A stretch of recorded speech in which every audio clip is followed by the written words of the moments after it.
Hello. Good afternoon, everyone. I'm so excited to be here with you all today. My name is Corey Mascart. I use they or he pronouns, and I'm going to be moderating our discussion today. Before we begin, I just wanted to real quick say a quick thank you to the Mark David LGBT Center for having us. And I also just want to give you a little bit of background on who I am so you know why I'm here. So I studied in behavioral health and human services when I was at CCP. I also hold a theater degree from Temple, and I currently work at the University of Pennsylvania as a program assistant for the Standardized Patient Program.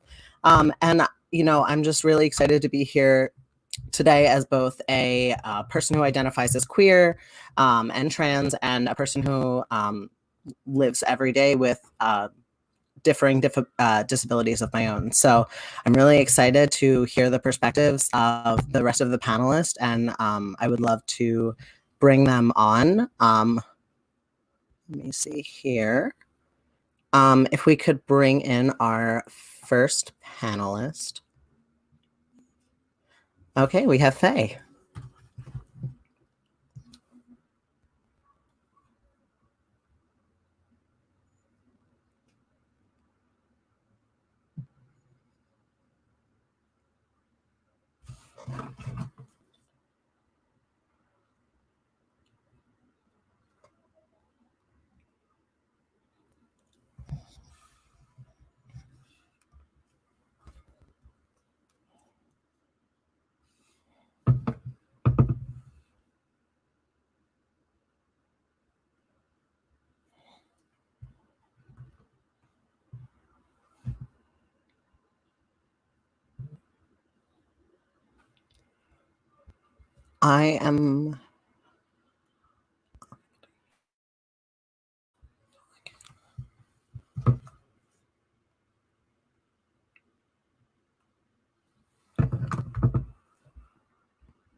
I'm so sorry. I need to cut you off real quick. I apologize. I can't hear anything on my end. I'm not sure what's happening. So if you could just give me one moment, I'm gonna try to. Oh, Corey, I am so sorry. I had myself muted on. That is so embarrassing. No For worries. like a I just fan. wanted to Can you make hear sure. me now? Yes, I can hear you now.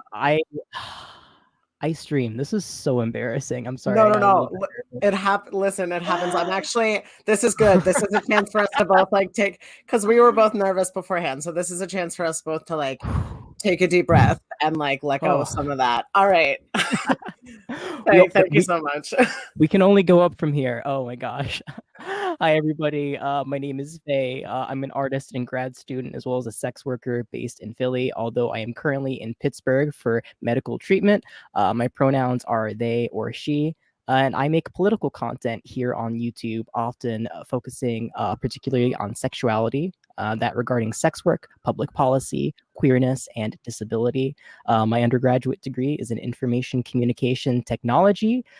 Think IT meets sociology, where I focus my work primarily on accessibility and archival techniques for three-dimensional art with computer-assisted documentation. And this included techniques like photogrammetry, as well as 360-degree video. And I use some of these archival techniques to provide accessible documentation for Killjoy's Castle, a lesbian feminist haunted house by artists Allison Mitchell and Deidre Logue. I'm currently working as an organizer for Living Room, a SACS program for the arts innovation grant that will be distributing funds to Black artists as well as Indigenous artists of color in the spirit of mutual aid. And in addition to YouTube, I also stream here on Twitch, where I'm currently hosting this stream with live captions, and I'll be talking with chat and playing some Stardew Valley after the panel. If anybody would like to stop and head over there after this panel, my Twitch is twitch.tv/favorite, and I'm really excited to speak with the other panelists today. See, just listening to that introduction, how could you not be so excited for this panel? Thank you. Right? All right. Hope I didn't pratter on too much there. No, every additional word that you said dropped my jaw more and more. And then at one point I realized I was staring at the camera like this. And then I was like, okay, like let me just bring it back in. It's all perfect. I can't even make eye contact with my own camera because I'm like doing two things at once right now. So no worries whatsoever. We love to see it. We love to see it. All right. If we could bring in our next panelist. And it looks like we've got Ari. Hi, can everybody hear me? Perfect. Hi, my name is Ari and I use they, them pronouns, and I'm super excited to be here today. So I identify as a non-binary person, and I have Ehlers-Danlos syndrome, which causes joint pain and affects my ability to walk sometimes. And currently I'm a student at Temple University in gender, sexuality, and women's studies and in sociology. And there I was awarded the Certificate of Excellence in Women's Studies. And formerly at the school I transferred from, I served as the president of the Gender Equality Club. And there I organized a campus-wide healthy sex and relationships fair, as well as a gender-affirming clothing swap and donation drive for some local nonprofits. I also write poems on queer topics and was recently published in Delicate Friends Literary Mag. And currently I'm working as a research assistant in Temple's sociology department. Thank you so much. Wow. I am so excited to see another Temple person up in here. That is my original alma mater, and I have a lot of feelings about it, but maybe they'll come up today. Thank you so much for sharing, Ari. So excited to talk with you today. And I'm also excited to talk with our next panelist, Deej.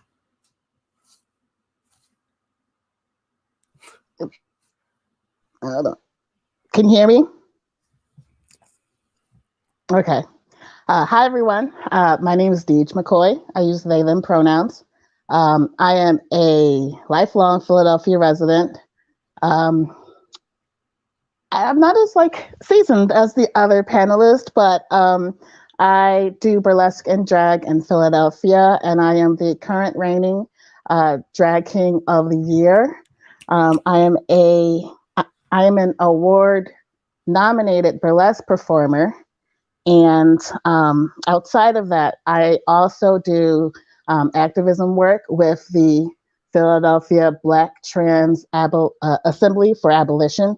It's a new group that we just formed last summer, and we are trying to do more actionable steps to get towards the abolition of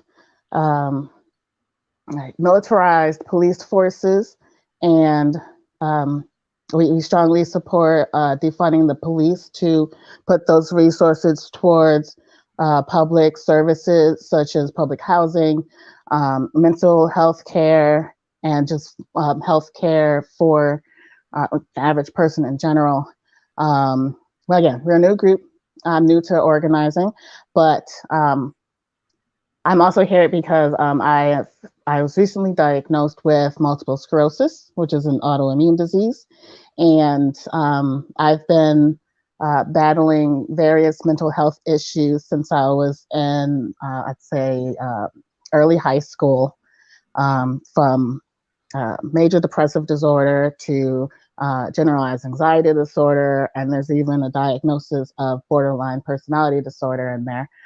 So I've been juggling a handful of conditions while existing as a Black trans person in Philly.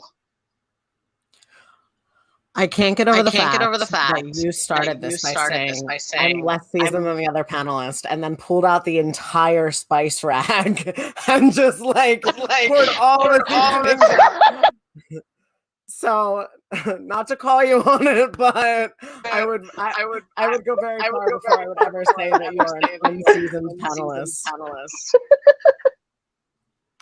Wow, I am so getting a lot of feedback of myself, which is weird.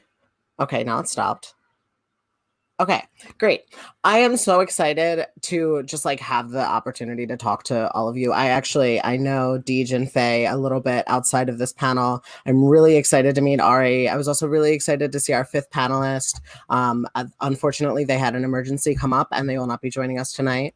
But we are really grateful that they, did want to be here with us, and we hope to see them next time.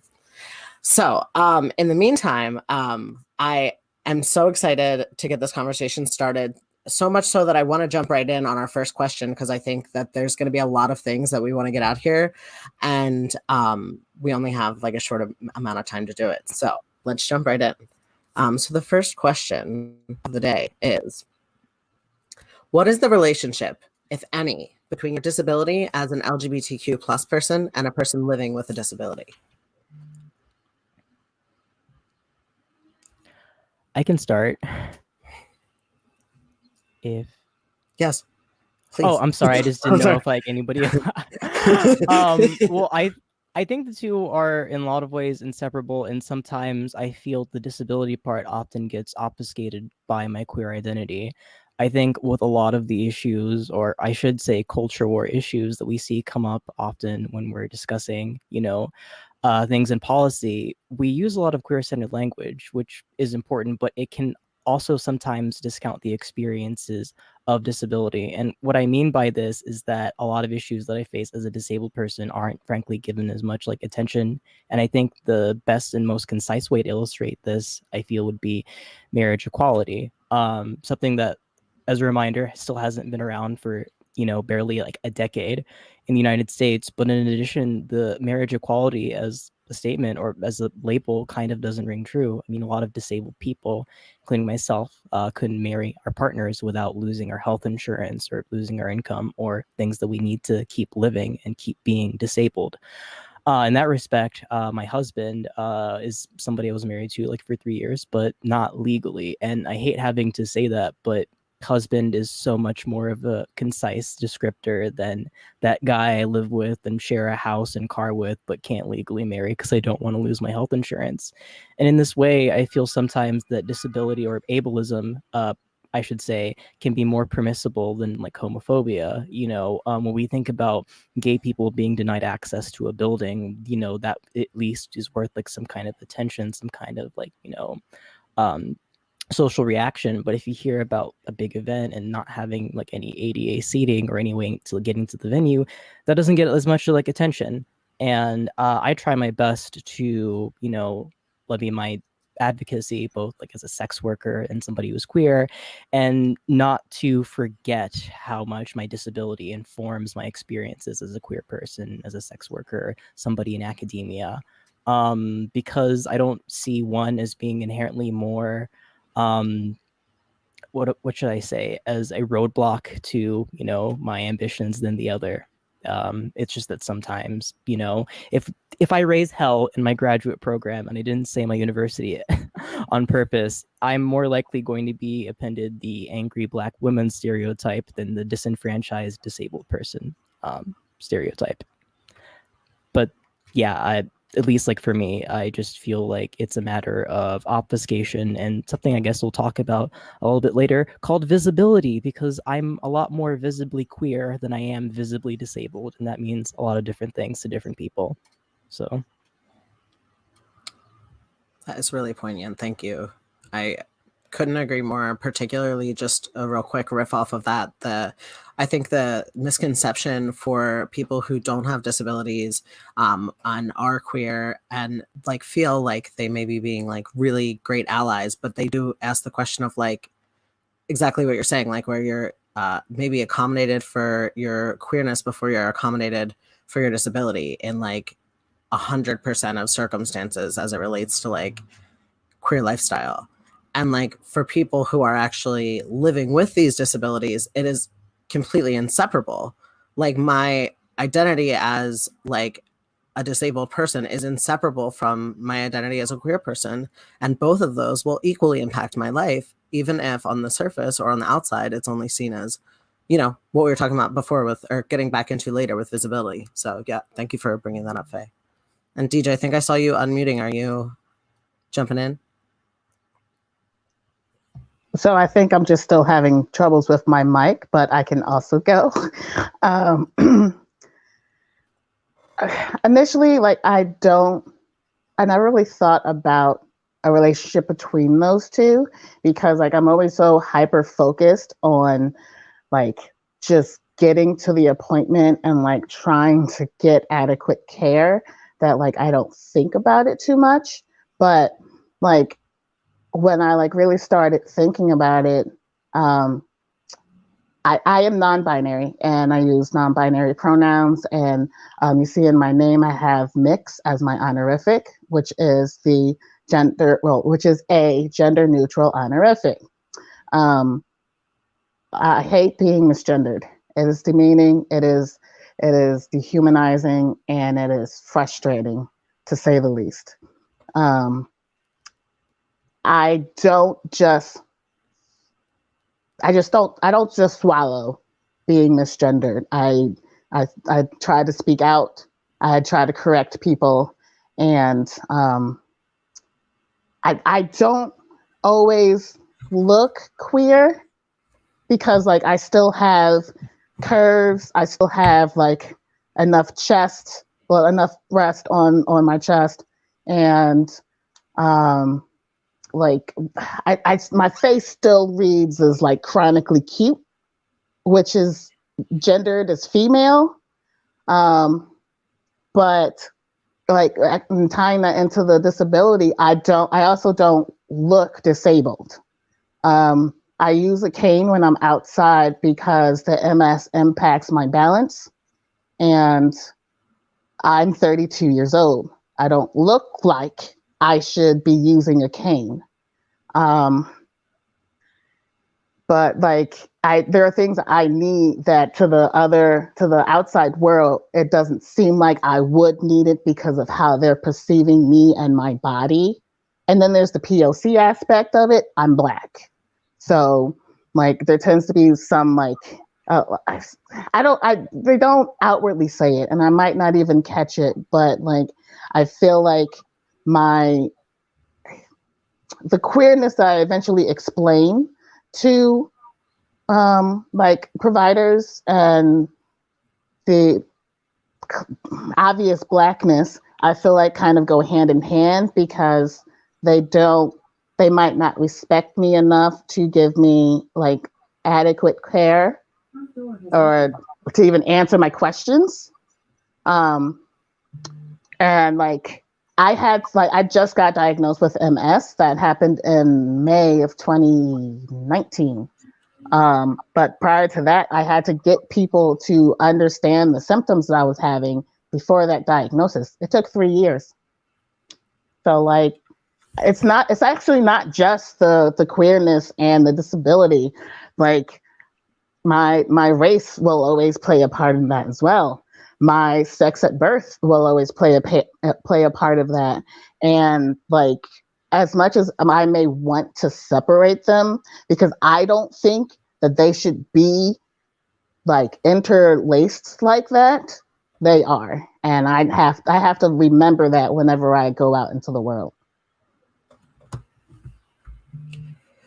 Yeah, that's a really terrific point to bring up with the like almost desire sometimes to unintertwine things. Because it's like it's simpler certainly for people who can to do that, and when you can't, it's it weighs on you. Ari, I noticed that you haven't unmuted, but I just wanted to see if you had anything to share for this part. Yeah, thank you. I definitely do have something to say about it. I want to start out by saying that queerness and disability, along with a lot of other forms of difference, are kind of specific to our culture. Like, for example, if every building had an accessible ramp and elevators and everything, I wouldn't necessarily have a disability because I'd just be able to get everywhere despite the way that my body is.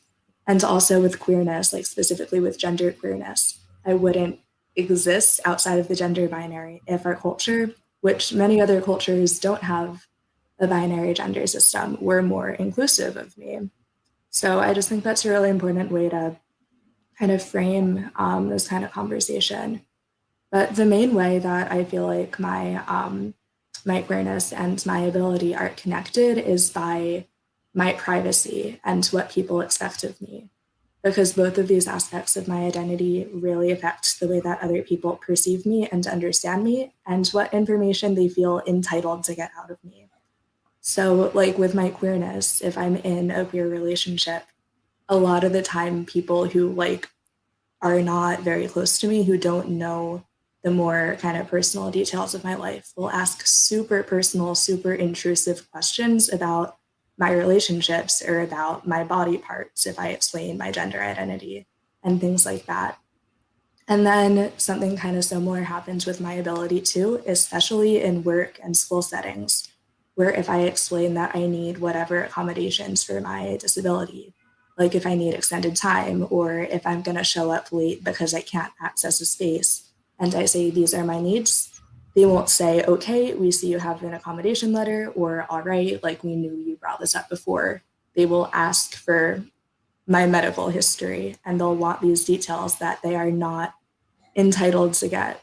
So I really feel like with these identities, I don't get the same kind of privacy that cis and hetero people do, or that able-bodied people do sometimes. Yeah, absolutely.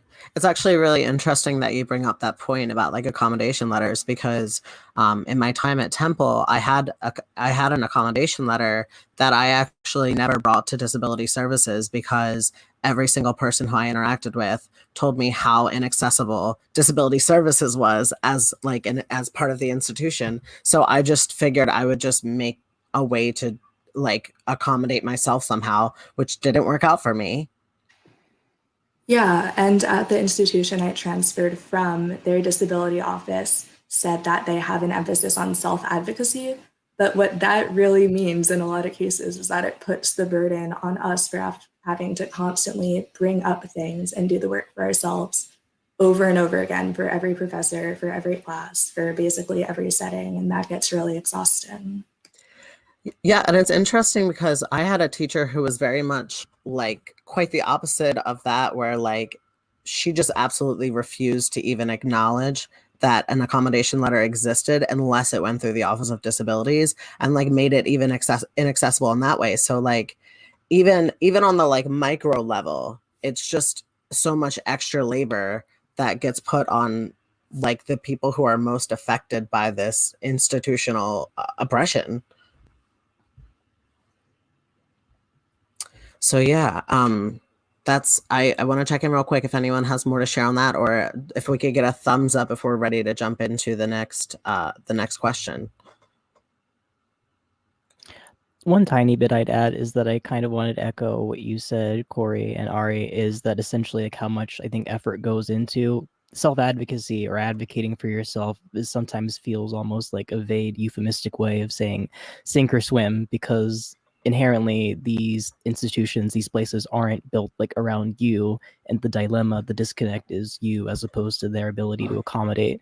So I think this ends up adding to be, in a lot of people's experiences, a long walk for a short drink of water. That's all I wanted to add. Yeah, no, that is super relatable, even to as far as like income status and like state assistance goes as well.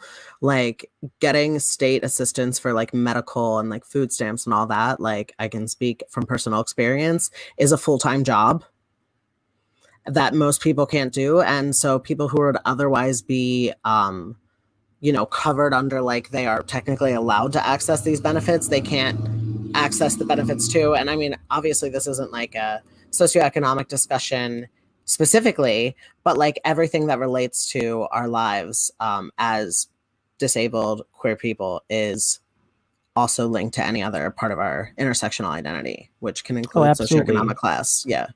One more tiny thing I wanted to add. Holy shit. I'm sorry, my language. It is very expensive to be disabled, 100% based on your racial background. Because I think like a lot of class reductionism comes where it's about like your funding. It's not about your race, but so much, at least if we're talking about the United States and like, the, Western hemisphere, so much of that socioeconomic status comes from intergenerational, like inherited poverty. And if you're born poor, you're more likely to stay poor. I mean, that's for like any given like class. So in addition to this, I just wanted to say, regardless of the material outcomes of just like not having access to the physical institutions, to these like materials, we also have an issue wherein, you know, Black and brown peoples especially are often not diagnosed for like the same criteria. We have a dilemma wherein not a lot of Black and brown people are diagnosed with autism, and it's not because of some genetic predisposition to not being autistic. It's because the same symptoms, when presented to medical professionals, get read differently, whether it's how much pain you're experiencing, the validity of what you're reporting.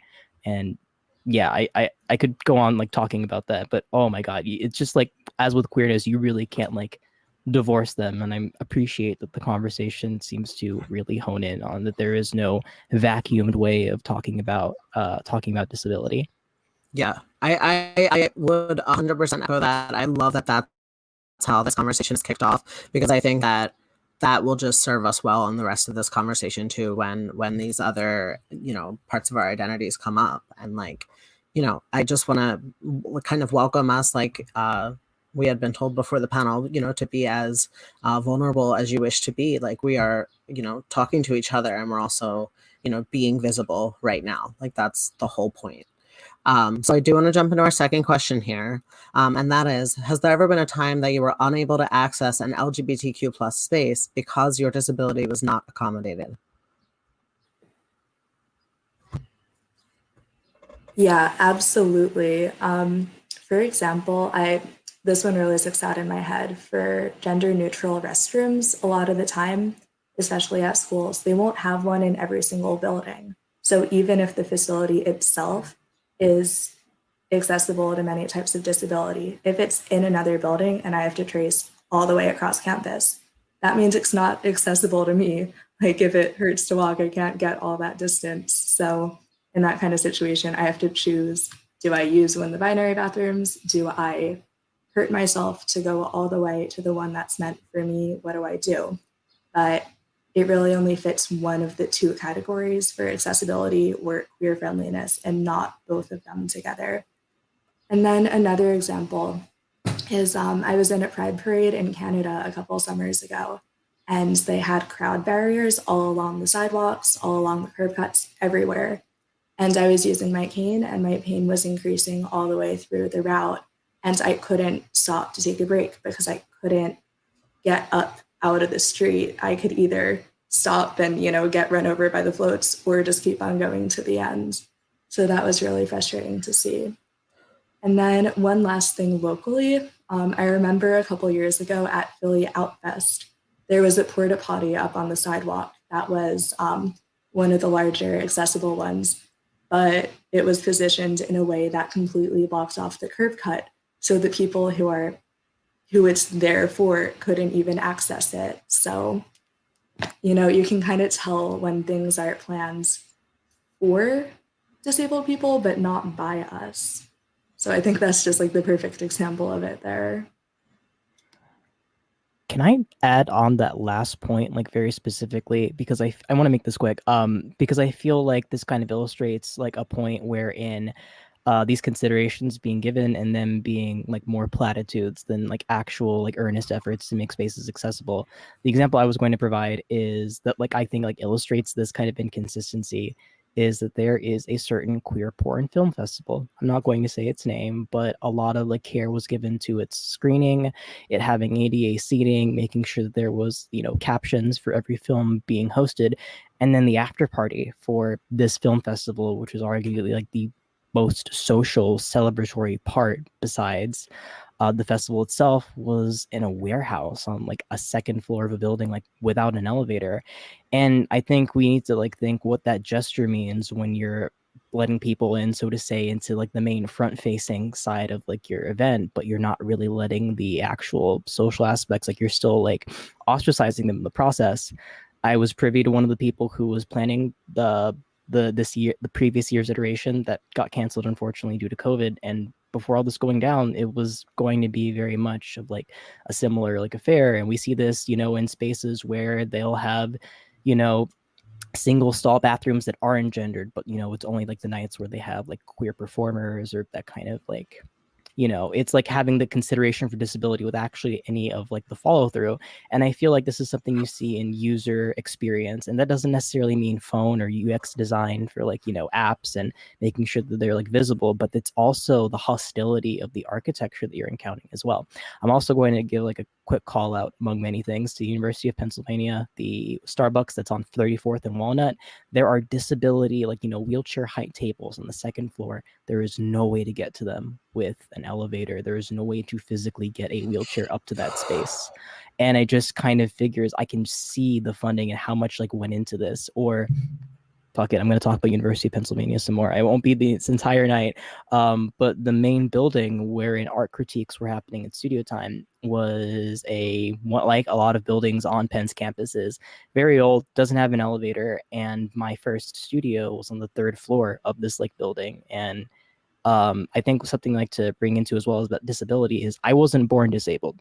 I became permanently disabled later in life. And I think, we should still give insight as to what that means developmentally growing up and how impacts it can have on your ways in which you're able to navigate your disability. I got a lot of able-bodied time in before my productivity crashed, and I was able to subside on that, but it didn't amend the physical barriers in the space that I was occupying. In this case, for that building at the University of Pennsylvania, there was a ramp that cost $70,000 and was used as the basis for why we weren't getting any Adobe Creative Cloud licenses, because $70,000 had apparently gone to this ramp. And I think this presents another thing where there is accessibility. It is presented as like a net loss, a cost, a thing that needs to be made compromise. And if I go to these events or I host them and I tell them you don't have captions, you don't have an ASL interpreter, you don't have a person with a wheelchair to be able to get into your event, then it's not accessible and you can't afford to host it. But the mindset is when you are hosting these things, the balance is less than the amount of money that you have. And that's it. I didn't mean for that to be as long as it was. I'm sorry, but specifically, I think any disabled person can just speak at length as to how physically like you were barred. I think especially for COVID, I went on a date for the first time in over a year last week. And that comes into I haven't really talked about like my disability or like my chronic illnesses because it's frankly a lot to unpack, but I'm currently doing chemotherapy, and I feel like this kind of created a larger divide in the era of COVID where we saw around each other people able to take risks that we necessarily wouldn't, especially if you have an autoimmune disease. And it comes to hosting like events that are like open, like outdoor events, but COVID still spreads outdoors and it's not much of an assurance. Sorry, I didn't mean to unpack all that, but yes, absolutely. Make the spaces accessible. Don't just say you are so you can get the brownie points for the able-bodied people who are paying more attention to that. Also, thank you for sharing that. And I know that like I think we all are like, well, not all of us, but like I know for me, I was always yelled at for oversharing when I was a child, but that was like actually like part of my disability and like something that I really couldn't control. But I was so shamed for it that now I also feel the like urge to like apologize every time I like am passionate about something and like say what I really feel. And like I just want to like kind of like put that out there as like a thing that like we don't have to do. Like we're like you just shared something really, really important that we're all better off having heard. And like I just can't like imagine any world where like you should apologize for that. I just want to thank you for that. I appreciate it. Deej, it looked like you were about to unmute. Is that the case? No? Do you have a comment to make? I'm gonna get new headphones soon, I swear. I just want to like echo, like similar with the gender neutral bathrooms. I always have to decide if I'm just going to use a gendered bathroom or just not go, because that's not. There's a fewer like unisex bathrooms in Philly than there are gendered ones, and most establishments don't care. Also want to like echo Faye's point of UPenn and its various issues, we'll say, between like respecting gender identity and making things accessible. Like I could go on as well, but like, yeah.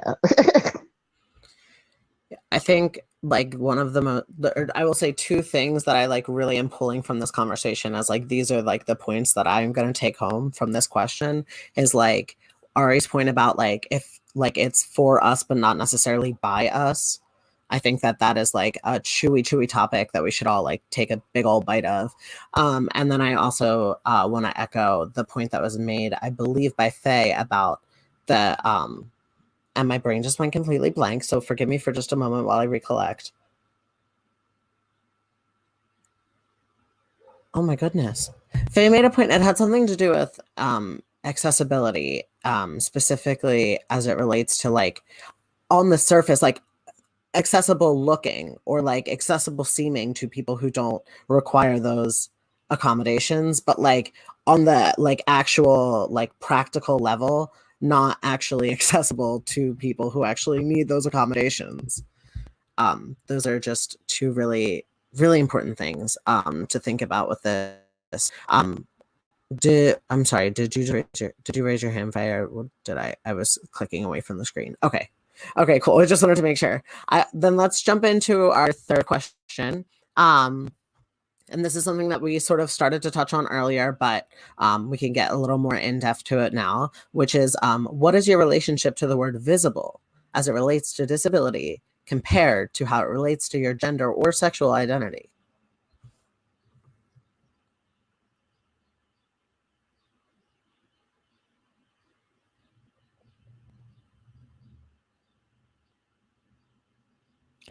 I wanted to let other people talk because I feel like I've been predominating like the conversation, but I can keep it really brief. I think, God, in terms of like visibility, I feel like this kind of plays into a little bit, I guess, like the politics of passing. I'm light skinned, like, you know, I'm Black and Southwest Asian. So I think depending on like the permissibility, I want to recognize that sometimes I don't like face like the same kind of like scrutiny or you know, prejudice in the medical system as somebody like who has like darker skin than me. And I think I spoke to it like a little bit earlier, but your visibility somehow, not somehow, as we know, race plays like a huge part into that. And you can see study after study about doctors and like, you know, medical professionals alike believing things that like Black people experience like less pain or have thicker skin or have predispositions to, I mean, sickle cell anemia. Sure, if you go back like 3 decades, like maybe, but um I it's just like very difficult because I'm sure one thing that's going to be echoed. I haven't talked about like my mobility needs like much, but I'm an ambulatory wheelchair user. I need a cane sometimes, and you know, part of the thing about having a progressive degenerative like disease is that like there is no like getting better. There are better days than there are worse ones sometimes. And I think this is like no more illustrated when anytime pretty much I would be seen without one of these mobility aids, this presumption that like my symptoms have somehow been ameliorated, that I'm somehow less disabled. And yeah, I don't really know. This is just such like a loaded topic. I think like the answer is like especially yes, but the ability at which you're able to protest that or at least like push back against it is coerced in like a certain way. And where especially if you're part of an academic institution, you know, you don't want to piss off the people who need to write your letters of recommendation like a year from later. And unfortunately, defending, you know, your positions and like having any kind of like leg to stand on, no pun intended, with your disability is going to be perceived as this aggression, this antagonism, when really it's just, you know, a fight for decency. And I wish it didn't have to be like that. Also, I just want to say the only time that I've been given a not 5-star rating in Uber is when I asked the lady driving me to politely stop asking me about why I need a cane. And that hurt a little bit to a degree, you know, where you don't like walk up to somebody like, I mean, a lot of people do. I think the etiquette that we don't teach kids that I feel like, you know, saying sir or ma'am or being polite is don't ask people why they got like a metal leg or a cane or like what's the hearing aid in their ear. um, yeah, invisibility is just, I think we have like a trans like day of like visibility, and I think that we should be able to understand that queerness doesn't look like any certain thing, but neither does disability. That's all I wanted to say. Yeah, no, that makes a lot of sense. And I really, I mean, I felt especially connected to the idea of, you know, like even when there are days that are more manageable without like certain like aids, that they are still pain days. Like they are still days when you like are experiencing your disability. Like they may be a little bit easier, but that doesn't mean they're not there. And it's like almost like okay, a friend of mine walks around with a cane more often than he feels like he physically needs, because when he's not using his cane, people assume that he can do things that he cannot do. And so like for him, it's like, I want to be as visibly, you know, as visibly needing of this accessibility as I can be, because it's just exhausting to have to like force like force yourself into like, not like outing yourself, but like bearing your soul to be like, you know, seen as you are by people who don't experience the same thing as you.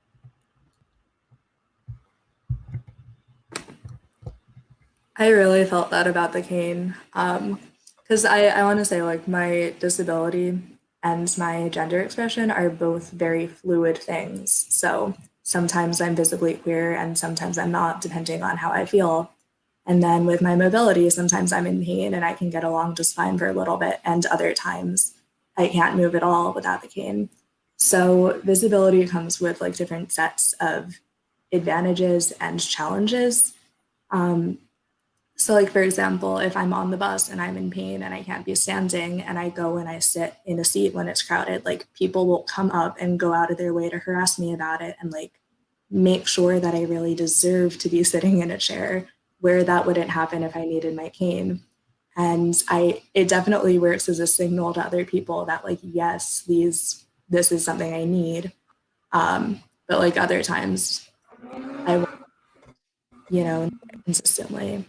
And then with gender too, like if I dress in a more gender affirming, less conventional way, like I might feel better about myself, but it also opens me up to a lot more vulnerability and a lot more harassment and a lot more gender policing. So there's really like a kind of double effect for both of them. Yeah, thank you for bringing that up. That's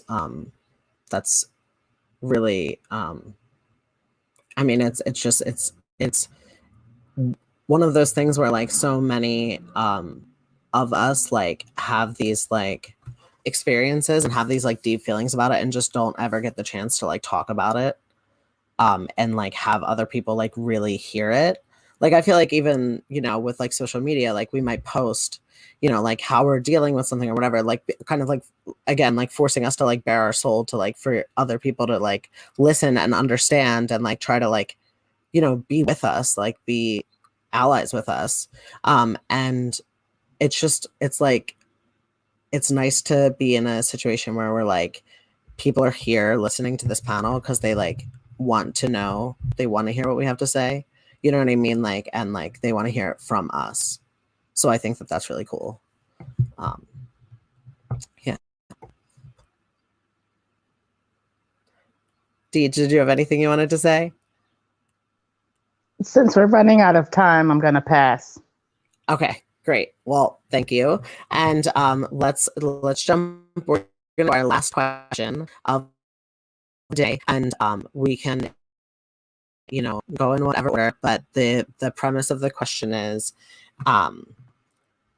what is one thing that you wish ableist people would unlearn so that you would never have to explain it again?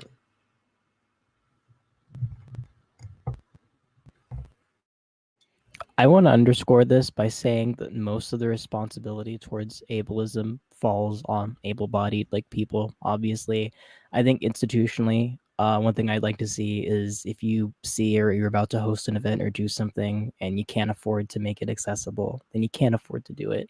I think that goes with hiring people, talent, and in a lot of ways, like even so much as the commute can be very like complicated, depending on your background. And I wanted to preface this by saying it's mostly like able-bodied people who need to like bear this like burden. But I think the one thing I want to introduce into 2021 is the idea that as disabled people, we can also still be ableist towards people with different disabilities than our own. I think this goes for like a lot of things as well, in terms of like, any kind of disability that might have like a cognitive impact, as well as the spectrum of hearing around deaf and hard of hearing people.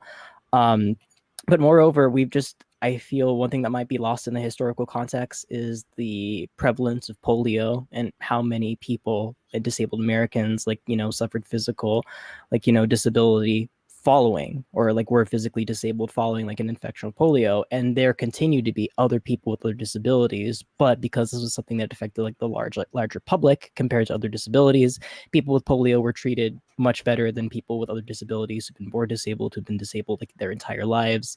And I think we should really focus on not trying to replicate any of the damage it caused, and sometimes reify the bits of ableism and racism that we can compound within our own communities without, taking into consideration. Of course, disability is not like one, does not look like one way, but it also, in that like same sentiment, doesn't mean that we are all one people and that we all have one struggle. But we do share like a lot of like outcomes and desires for how we want to make our spaces, our lives more accessible. So yeah, just those two things. So I guess two things I'd change. Thank you so much for sharing that. I want to go next. Yeah. I want to speak more on like the healthcare side. And I also have two things. One, ask each patient for their pronouns every single time. I don't care what the last patient pronouns were. I don't care if I look similar to the last person. Ask every single time. It'll make a world of a difference for someone who might be tired of being misgendered, but like, I shouldn't have to just tolerate being disrespected every time I go to a doctor's appointment just because like Miss Smith was in here before and you look like a woman. Number two, for like nurses or interns who are walking patients back to a room, slow down. Like if you see a patient with a cane, you should not be turning a corner without them. They shouldn't be trying to figure out where you went. Slow down. Like treat your patient like a human being. Like walk, like I know COVID time, but like walk just a few paces in front of them. Like make sure that they know that like you're still there, and it's like, okay, I'm walking with you. That way you know where we're going. Like just treat your patients with more respect, because I am becoming more and more vocal with people who do things like that. And since I've been unemployed for almost 2 years, I am perfectly okay with continuing to like make a fuss and cause a scene if this is what it takes to get our people respected. Something that I wish able-bodied people understood better is that disability, and especially the use of a mobility aid like a cane, isn't just for old people. So like, don't be surprised if young people like me are using one. Don't ask what happened, why are you using it, aren't you supposed to be healthy, and that kind of thing. And like what Faye said, there is no one way to be disabled. So there's no one way to treat everybody with a disability either. So like if you see me out with a cane, a lot of people will assume I'll need help with things that I don't, and do what they think are favors for me, but come across as them assuming that I'm less capable than I am. And it can be really insulting and really dehumanizing for a lot of us too. So please ask someone what help they need instead of making that decision for us and stepping in. Yeah, that's so helpful. It ties directly into like mine as well, which is just that basically if what you're doing you perceive to be like revolutionary or like truly like for the people, and it doesn't include like people with disabilities and like all of the varying like accessibility and accommodations that are needed for them to be intrinsically a part of this revolutionary act, it's not revolutionary. And that goes for race, that goes for gender, that goes for all of that. And so definitely wanted to point that out. And then I also wanted to say, you know, just as a more of a closing kind of statement about this is that like there's no harm in being ready to be wrong and being ready to be uncomfortable for a minute, because when you're uncomfortable, it means that you're learning something. Like when you're uncomfortable, it means that there's growth happening. It means that you're unpacking something. Like when you say something like you ask somebody for their pronouns and you've never done that before and you feel so awkward about it and you stumble over what you say and you assume that you've said the wrong thing. So then you start a whole conversation about, oh, I'm so sorry I asked this way, whatever. And it becomes about you. It's like, it's not really helpful at that point. And it would be more helpful to maybe just like sit with that discomfort for a minute, think about why you may have felt that discomfort and figure out how you can maybe do a little bit better the next time. And I think that we're all learning constantly, like what the best way to support each other is. And, you know, if you do like look at interpersonal communications with people who are different than you as like opportunities to like constantly be working to like be their accomplice and to do better, then like there may be uncomfortable times and it may be worth it to learn from them instead of putting that labor on the person, because that's really what it gets to, because of that, you know what I mean? Like that goes an inch further and then it's like, okay, can you teach me like disability 101 or can you teach me trans 101? So also don't want to jump there.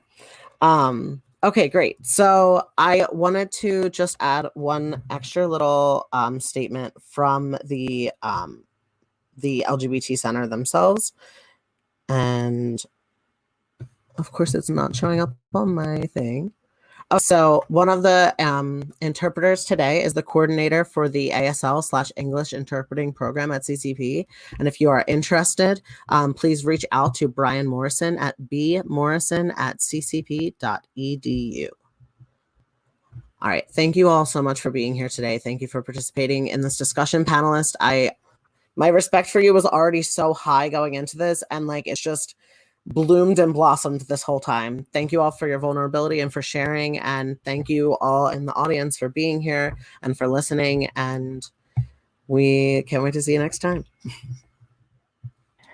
Thank you so much, Corey, and thank you, Dee Janari. This has been amazing. And sorry, heartburn.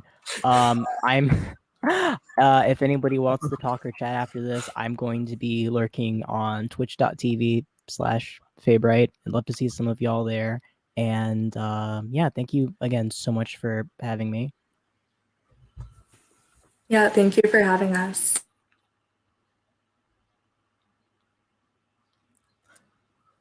It's like I can't tell if Dee just frozen or no. Good. Okay. Well, in that case, I just want to say thank you all and have a great rest of your night.